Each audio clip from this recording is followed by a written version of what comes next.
Hello, David here, and the project for today is a repair of a hairdryer made by Hot Tools. I guess this must be the professional model because it says so. My daughter brought this to me because it wasn't working, and she gave me an important clue. She said that the switch felt kind of wonky, and I found two screws, one there, one here. I was able to get the top one out, but the bottom one was so hard to get out, I was mashing the head of the screw, and I didn't figured that wasn't going to work. And then I thought maybe I could pry the switch out, and sure enough, there wasn't much room in there. I got a real sharp screwdriver in there. I was able to pull that out. There is a three-way switch in there. And I found some numbers on the side. I did some searching on the internet. I found something on Amazon. I took a micrometer to the switch. I measured all the dimensions, and I think I found a match. So I bought some of these, made by QT Tack. I had to buy 5 of them, but it was about $8. So I had to confirm the diagnosis. I really wasn't sure if it was the switch or not. And being a fool, I should have used an ohm meter, but no, I didn't do that. I put an alligator clip and jumped these two connections, the middle one and the top one. And then I put it on the ground outside, and then I plugged it in, and it started blowing. So that tells me that the switch is bad. But you shouldn't be doing that because you can hurt yourself. So on the replacement switch, it's marked with a 2 off and then 1. And I don't know if the 2 is high and the 1 is low. I'm not sure. And I couldn't read the markings on here any longer. My daughter told me that it used to say high up there and low over there. So I'm going to put the 2 where the high is. And this is soldered in, so I have to heat it to get it out. And I'll put a link to the availability of the switch down in the description.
Let's give it a try.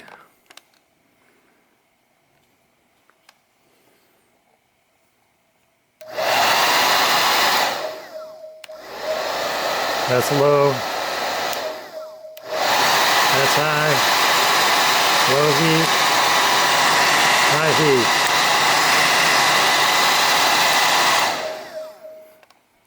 I'm going to consider that a success. I want to thank you guys and gals for watching.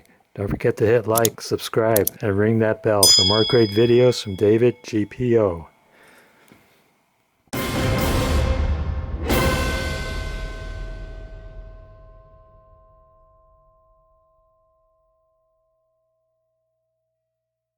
Gun owners of America. Gun owners of America. Gun owners of America. Gun owners of America. Gun owners of America.